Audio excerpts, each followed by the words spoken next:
Lecture du livre du prophète Zacharie. Parole du Seigneur de l'univers. Ainsi parle le Seigneur de l'univers. J'éprouve pour Sion un amour jaloux. J'ai pour elle une ardeur passionnée. Ainsi parle le Seigneur. Je suis revenu vers Sion et je fixerai ma demeure au milieu de Jérusalem. Jérusalem s'appellera ville de la loyauté et la montagne du Seigneur de l'univers, montagne sainte. Ainsi parle le Seigneur de l'univers.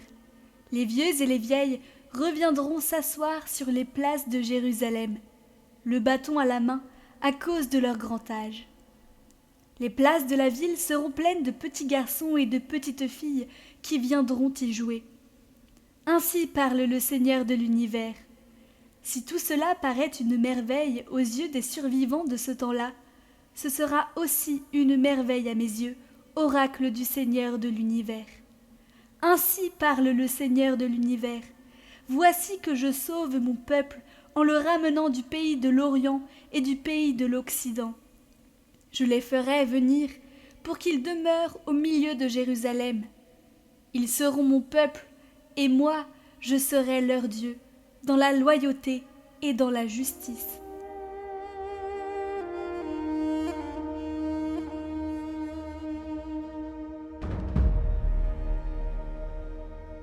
Évangile de Jésus-Christ selon saint Luc. En ce temps-là, une discussion survint entre les disciples, pour savoir qui parmi eux était le plus grand. Mais Jésus, sachant quelle discussion occupait leur cœur, prit un enfant, le plaça à côté de lui et leur dit : « Celui qui accueille en mon nom cet enfant, il m'accueille moi, et celui qui m'accueille accueille celui qui m'a envoyé. En effet, le plus petit d'entre vous tous, c'est celui-là qui est grand. » Jean, l'un des 12, dit à Jésus : « Maître, nous avons vu quelqu'un expulser des démons en ton nom. Nous l'en avons empêché, car il ne marche pas à ta suite avec nous. » Jésus lui répondit : « Ne l'en empêchez pas, qui n'est pas contre vous et pour vous.